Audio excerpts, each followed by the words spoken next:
Brothers and sisters, please join me to welcome our true friends, the President and Vice President of the United States, Joe Biden and Kamala Harris.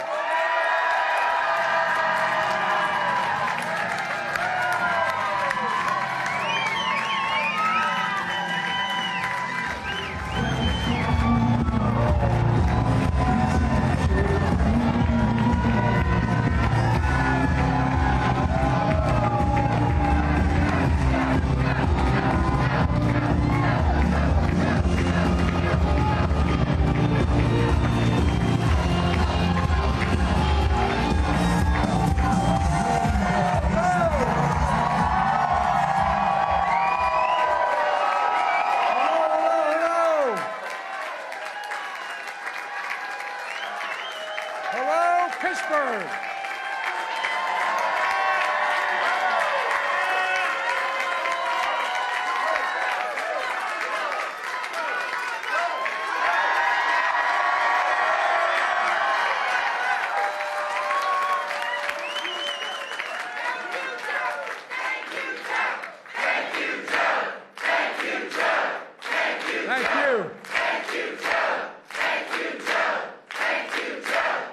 Thank you. Thank you. Folks, I've celebrated many Labor Days in Pittsburgh. And it's always good to be back with so many great friends.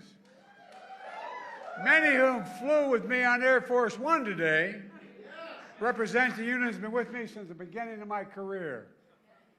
They're not that old, but they're since I was a 29-year-old kid. I want to thank Liz Schuler, the AFL-CIO, and Kenny at the IBEW for that strong endorsement. By the way, we have an expression in Delaware. IBEW, when I ran for president, they're the ones that brung me to the dance starting off. Not a joke. And Dave McCall, the steelworkers.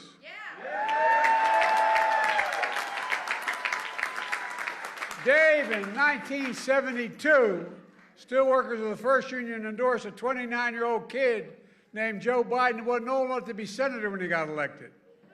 It mattered. A guy named Huey Carcella was the district president because we used to have one of the largest labor forces in Claymont, Delaware, and North, over 4,000 workers. And it was, anyway, it all went south. But Huey went to the national president, I.W. Abel, and he said he wanted me to get endorsed. Everybody thought it was crazy. I literally wasn't old enough to be sworn in the day I got elected. But guess what? President Abel stuck with me.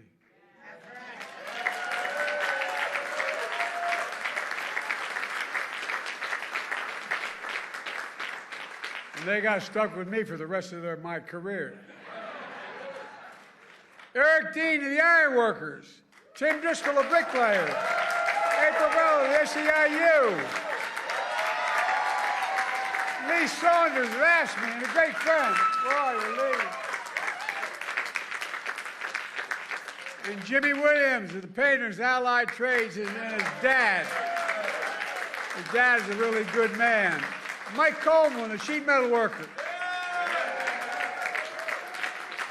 We also got some of the best elected officials in America. Governor Josh Shapiro is doing an incredible job.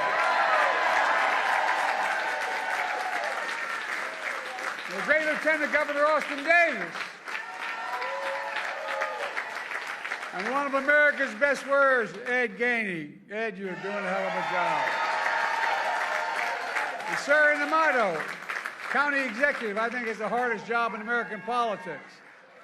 Everybody knows where you live and they think you can solve all the problems. You don't have enough money. But I tell you one thing, I'm the first president ever. I used to be a county official when I was 26 years old, and it always bothered me that the federal government would send money to the state to be distributed to the county. Well, what the hell is the state going to send it to the county for? All the state reps need the money. But guess what? Under my administration, it goes straight to the county.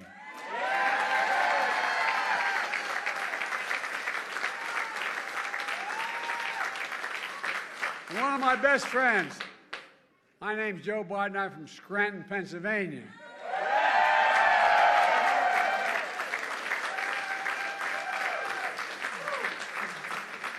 Bobby Casey's been a great friend. His dad was a great friend as well. And by the way, we grew up 3 blocks from one another. 3 blocks. And they still worry about us by showing up. And guess what? I was on North Washington Avenue. He was in Adams. Guess what? They renamed North Washington Avenue down where I live Biden Way. Worth the effort. And Bob will make sure you get reelected again. And while we couldn't be here, I want to thank his partner in the Senate, John Fetterman. But if you're in a foxhole, you want Fetterman in there with you. He couldn't be here today, but guess what? He sent the best part of the family, Giselle. She's here.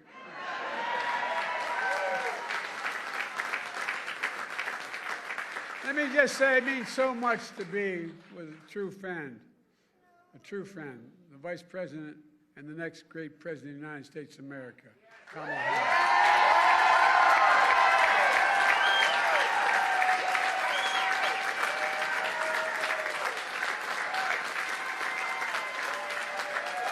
Look, folks, I come from 2 neighborhoods where it's not hard to say the word union. But you know what? The fact of the matter is, an awful lot of politicians have trouble saying union, like working people. Guess what? I'm not one of them, neither is Kamala. We know the simple truth. Wall Street did not build America. The middle class built America, and unions built the middle class. That's a fact. By the way, that is not a slogan, that's a fact. I asked the Treasury Department to do a study, and it shows that when unions do well, all workers in America do better. That's a fact. That's a fact.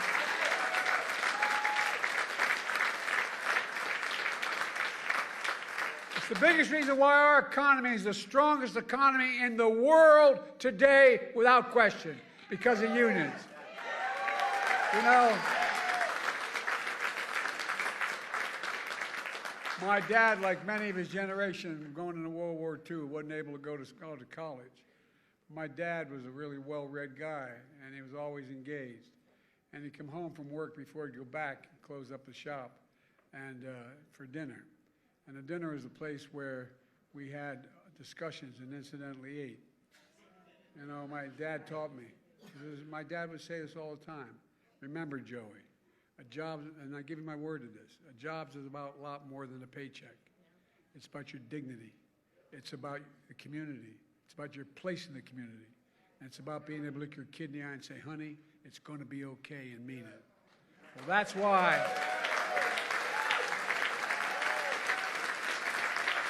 Kamala and I are so proud. So proud of the greatest job creation record of any president in a single term in American history.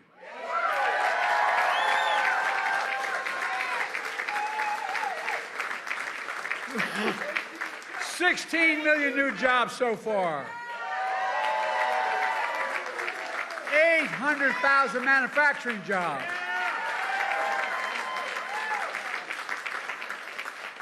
Eight years ago, how many times you hear about we can no longer be the manufacturing capital of the world? Where the hell is that written? Yeah. We are the greatest manufacturing city, county in the world, state in the world, city in the world. We're going to remain that way. Now, I'll tell you something. Kamala and I are damn proud that we protected the pensions of over 1 million workers and retirees.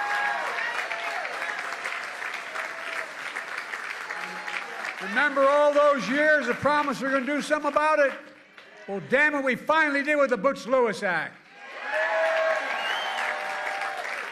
Over 52,000 workers and retirees across Pennsylvania alone are benefiting from that.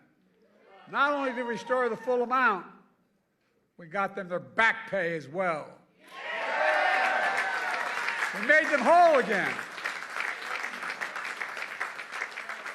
As I once said to Barack, that's a big deal. Yeah, that's a long story. Yes, sir, Liz and Kenny described another big deal. Union workers are rebuilding American infrastructure and building new factories here in America. They told me we couldn't get anything done in infrastructure. $1.2 trillion we got done. Remember Trump, for 4 years, promised every month Infrastructure Week. For 4 years he promised that. He didn't build a damn thing. Nothing. I mean, not nothing.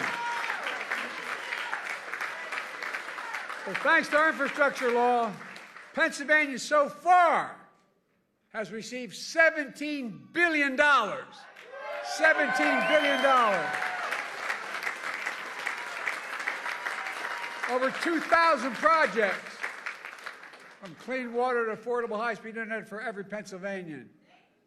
The projects that include $858 million to expand the Montgomery Lock, better to accommodate bigger barges, to get millions of tons of goods and on shelves faster, more reliable, and create thousands of union jobs.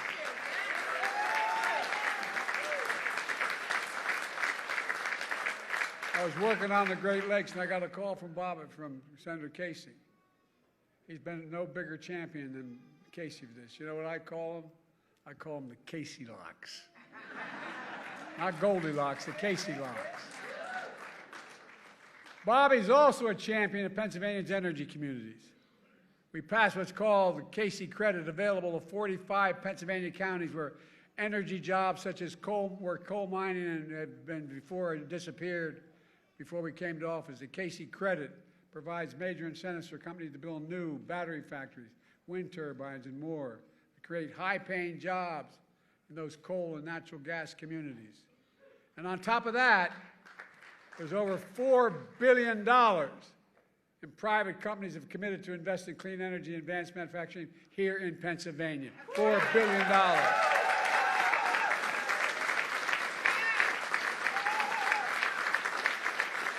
And guess what? With your support, I signed an executive order to make sure large federal construction projects all use project labor agreements.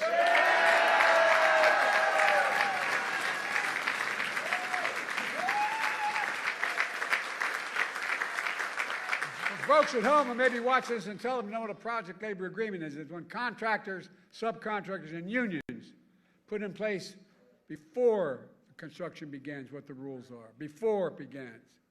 These agreements make sure construction is top-notch, on time, on task, and by the way, on budget. Yeah.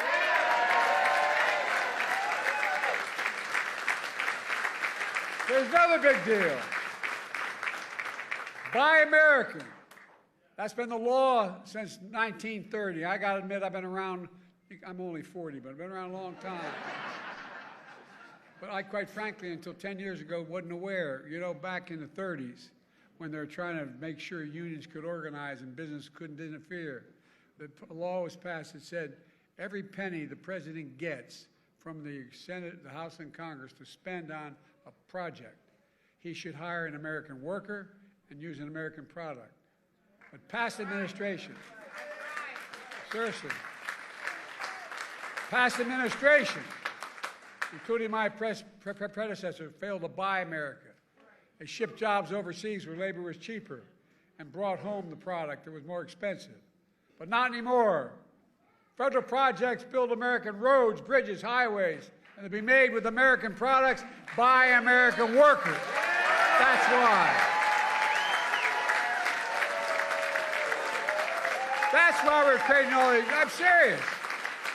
It's simple and basic. That's why we're creating so many good-paying jobs. In fact, we're requiring those kinds of projects to pay Davis-Bacon prevailing wages so they're jobs that can raise a family on.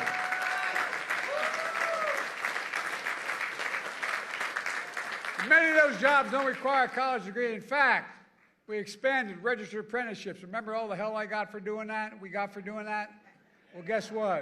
It resulted in hiring over 1 million apprentices since we came to office. Yeah. And lots of folks don't realize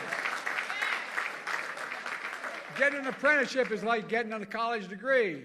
Why? You have to train for 4 or 5 years to get that, and some of the best workers in the world are right where we are. You know,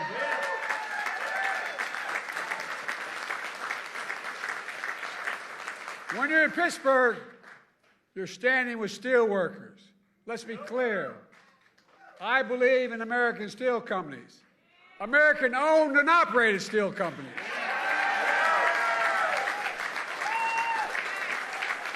A simple reason. It's not hyperbole. American steelworkers are the best steelworkers in the world. And I made it clear last time I was in Pittsburgh, United States Steel, an iconic American company for more than a century, is going to remain an American company.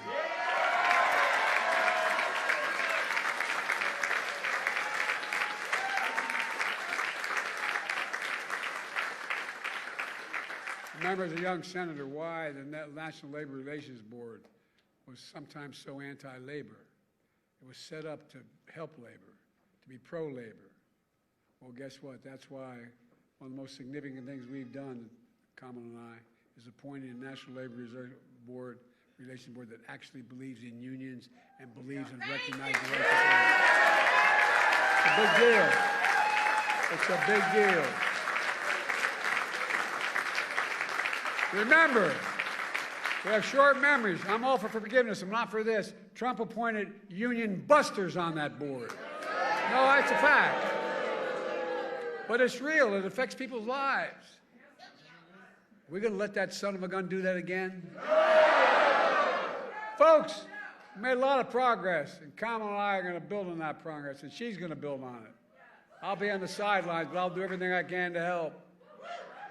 But look, I'm not joking when I say, this is not a joke. When I said this when I was running in 2020, a lot of people didn't believe me. You did, but didn't believe me.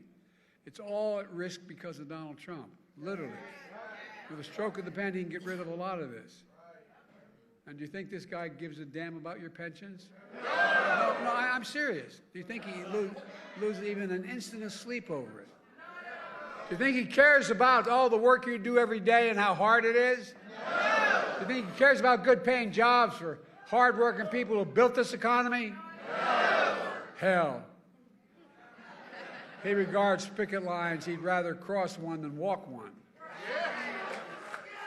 But I have no problem walking the picket line. Never have, nor does Kamala.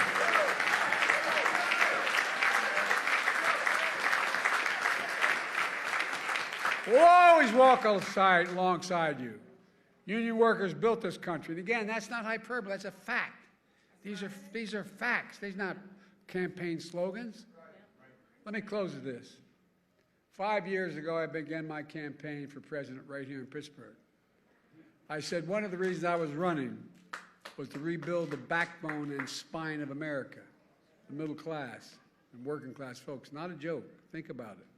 Think about it. Well, 5 years later, we've done just that.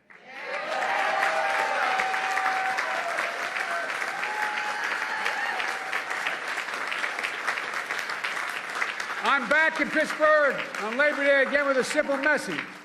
As we look at this election, I spent my whole career believing in unions. I'm not joking when I say that. I'm honored to be considered the most pro-union president ever.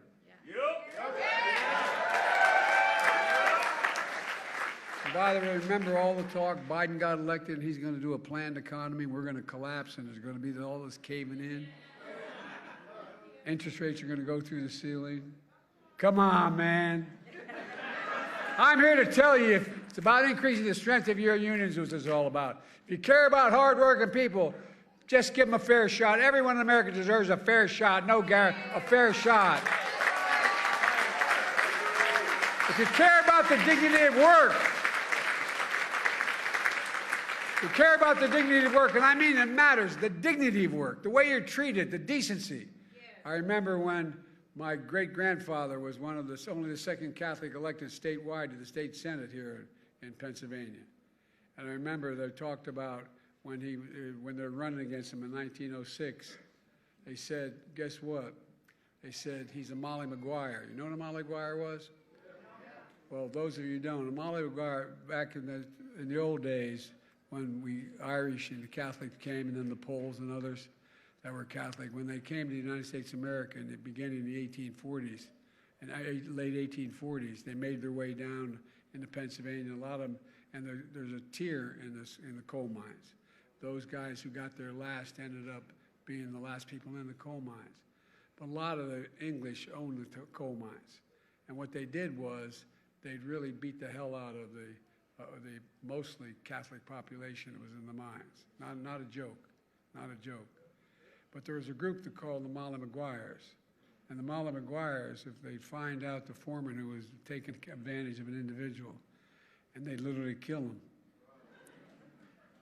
Not a joke. And they'd bring his body up and put him on the doorstep of his family. Kind of crude. But I got to admit, they accused my great-grandfather of being a Molly. He wasn't. But we were so damn disappointed. No, that's a joke. That's a joke. Look, it's about the dignity of work. It's about how you're treated. And when I met with the IBW, when I started off this last campaign first, I said, there's two things I'm asking of me. And I said, two things I'm asking of you. One, you've got to open up your unions to more women. Not a joke. And two, to more minorities. You've done both that. And guess what? Instead of having support of 30% of the American leaders, now we're 65% of the American leaders support the American union movement.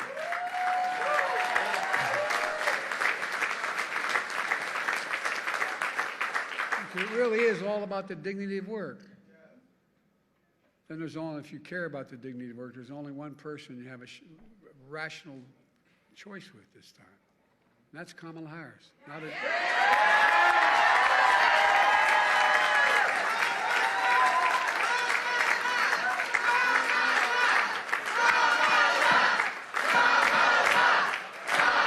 Let me tell you about this woman.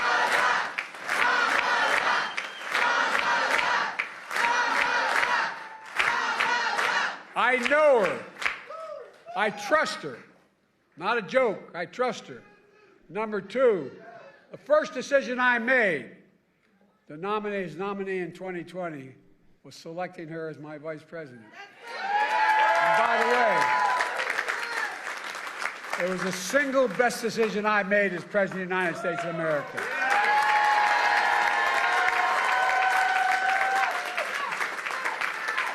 I was watching something sent to me when they asked Barack. They said, Barack picked me as vice president because he knew I could be president. Well, I know she'll be a good president. I know it. I've watched it when all the experts, foreign and domestic policy, would give us advice. Then we'd sit alone in a room, and she has a backbone like a ramrod. And she has the moral compass of a saint. This woman knows what she's doing. Folks, I promise you, if you elect Kamala Harris as president, it'll be the best decision you will have ever made. And Kamala believes as I do. The unions are the spine of this economy. She'll be a historic pro-union president. So, folks, we got one more job to do together. Let me ask you.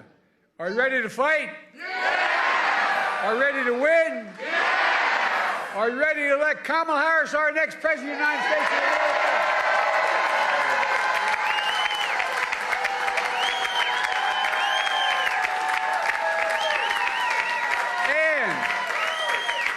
And in the process, are you ready to make Donald Trump a loser again? I've never been more optimistic about America because we have to remember who we are. We're the United States of America. There's nothing, I mean this from the bottom of my heart, there's nothing beyond our capacity. Nothing. When we do it together. And that means elect my friend, our great Vice President, President of the United States, Kamala Harris.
it is good to be in the House of Labor. It is good to be in the House of Labor. And it is good to be back at IBEW Local 5. And can we please give it up again for our President, Joe Biden?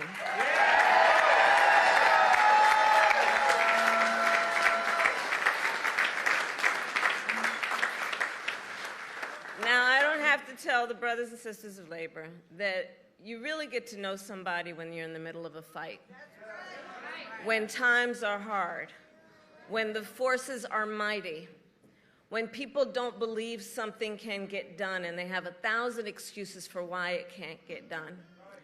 And I have spent more time with this extraordinary human being when the cameras were not in the room, when the stakes were high, when the heat was intense.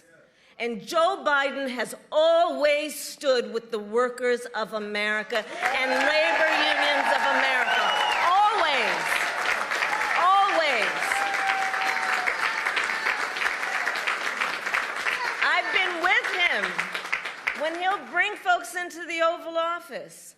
And you know how Joe can get sometimes. He doesn't spare words. It's good that sometimes the cameras are not in the room when he has those conversations.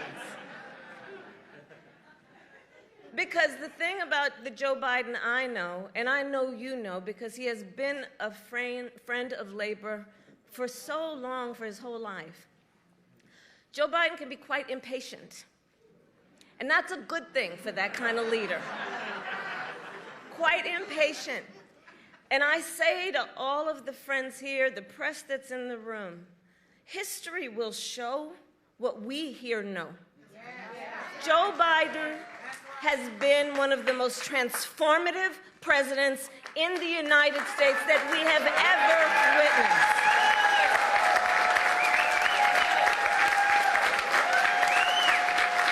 And it comes from his heart.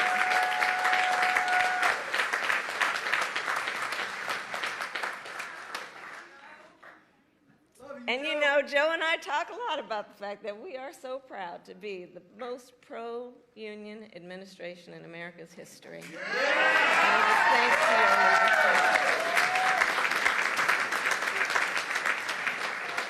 And as we know, Joe's still got a lot of work to do, so let's also understand that. So I want to thank all the incredible leaders who are here today, including the Governor Shapiro, Lieutenant Governor Davis, Senator Casey, who we will re-elect this November, Mayor Gainey, President Scholler, President Cooper, all the leaders of labor who are here, all the union members who are here. So I'll just get right to a few points. I love Labor Day. I love celebrating Labor Day. And Pittsburgh, of course, is a cradle of the American labor movement. It is the birthplace of the AFL, headquarters of the steelworkers, home to Firefighters Local 1, and of course the historic IBEW Local 5.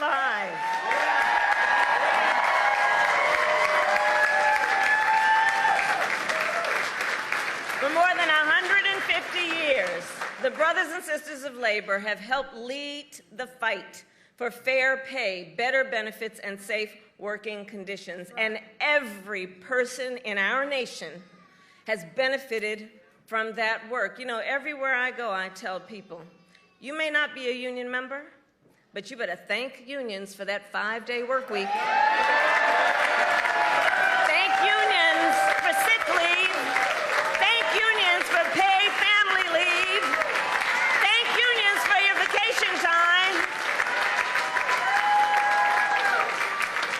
Because when union wages go up, everybody's wages go up. When union workplaces are safer, all workplaces are safer. When unions are strong, America is strong.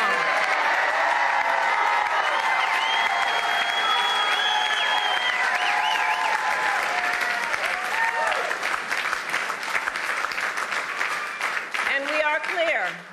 Not only has Pittsburgh shaped the history of America's labor movement, today you are also shaping its future. In 2021, with my dear friend, the Secretary Marty Walsh, who the President appointed to be Secretary of Labor, he and I hosted a meeting right here in this local. and it was part of the White House Labor Task Force that I lead. That day, we met with a group of computer programmers who were working to form a union. 1 month later, they signed their contract and became one of the first technology unions in our nation. Standing on the shoulder of all those who have been here and fought the good fight. So Pittsburgh, I remind us of that to say together, we are fighting to build an economy that works for all working people. And that has always been the vision of the labor movement. And that is the vision of our campaign. You know, in this election, there are two very different visions for our nation. One, ours, focused on the future. The other, focused on the past. We fight for the future. We fight for a future of dignity, respect, and opportunity for all people.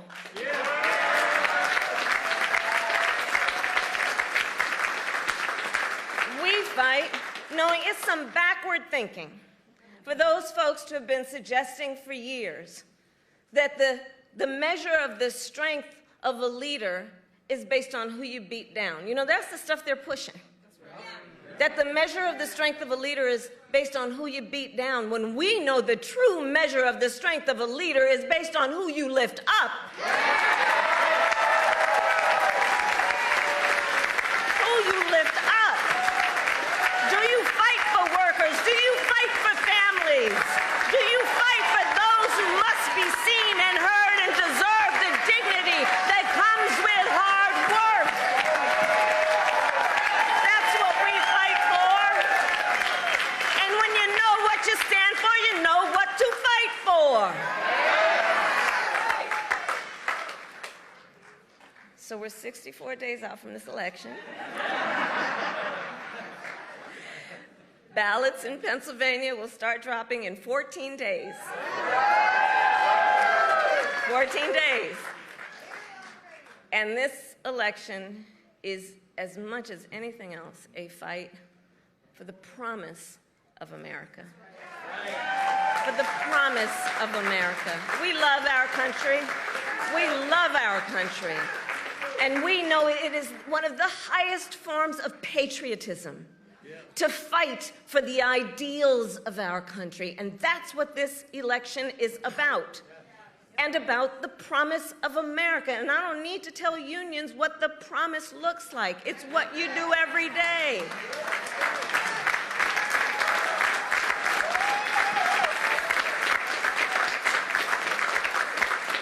But as we fight to move forward, Donald Trump is trying to pull us backward. Including back to a time before workers had the freedom to organize. He's going to jail. Well, the courts will handle that, and we will handle November. How about that? We'll handle November. Let the courts handle that other thing. But we're not going back.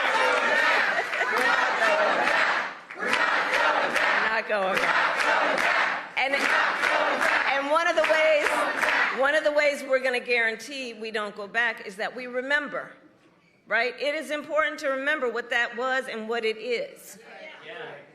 Remember, as president, Donald Trump blocked overtime benefits for millions of workers. He opposed efforts to raise the minimum wage. As the president said, he appointed union busters to the National Labor Relations Board. And don't forget, he supported so-called right-to-work laws. And if Donald Trump were to be reelected, he intends to give more tax cuts to billionaires and big corporations. He intends to cut Social Security and Medicare. He wants to impose what, in effect, would be a national sales tax. I call it the Trump national sales tax.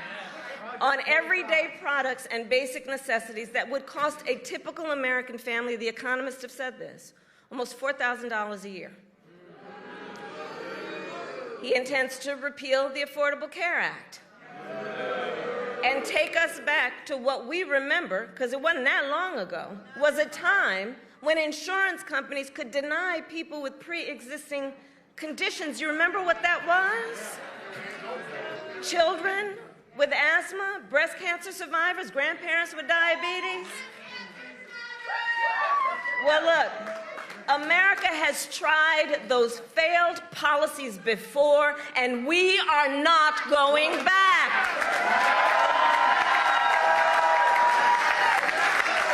We are not going back. Not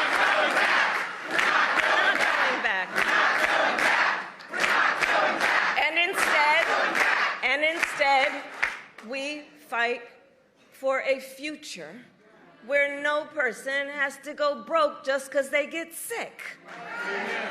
And so, building on the work of President Joe Biden and I and the work we have done in the White House, we will continue to strengthen the Affordable Care Act and make prescription drugs affordable for all Americans. We fight for a future where every worker has the freedom to organize, and we will pass the PRO Act and end union busting once and for all, and Bob Casey will help us do that.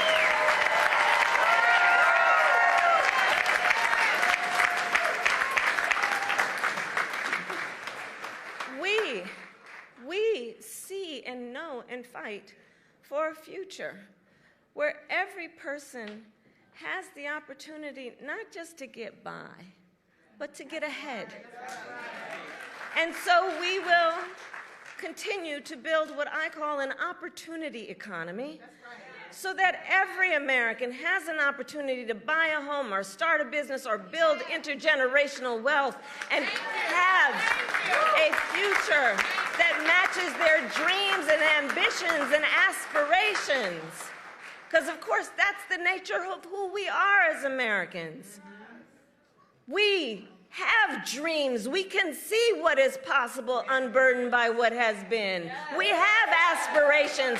We have ambitions. And a system that is a good system is one that supports that and allows people the opportunity to go where they can see and imagine themselves to be. That's what I'm talking about when I talk about an opportunity economy. We fight for a future where every senior can retire with dignity. And so we will continue to defend Social Security and Medicare and pensions, and pensions, and pensions.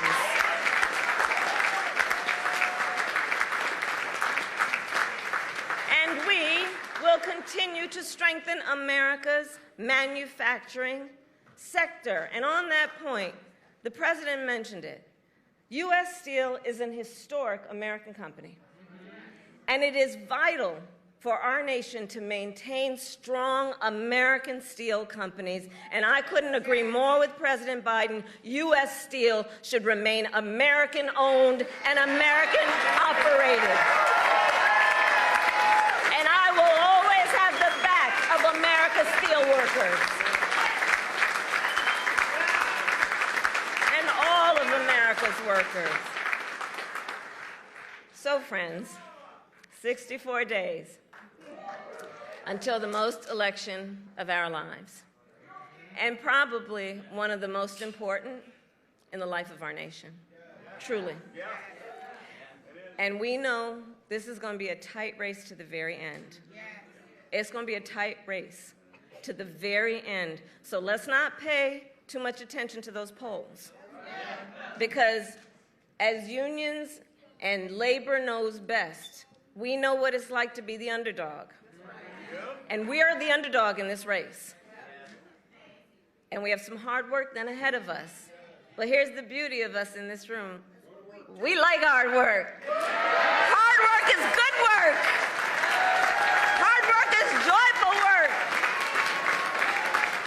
And so in this fight, I will continue to count on the strength, the determination, and the hard work of the leaders in this room to knock on doors, to get folks to the polls, and bluntly put, because the people in here do it, to help us win Pennsylvania. That's right. So today I ask, are you ready to make your voices heard? Do we believe in freedom? Do we believe in opportunity? Do we believe in the promise of America? And are we ready to fight for it? And when we fight, we win. God bless you. God bless America.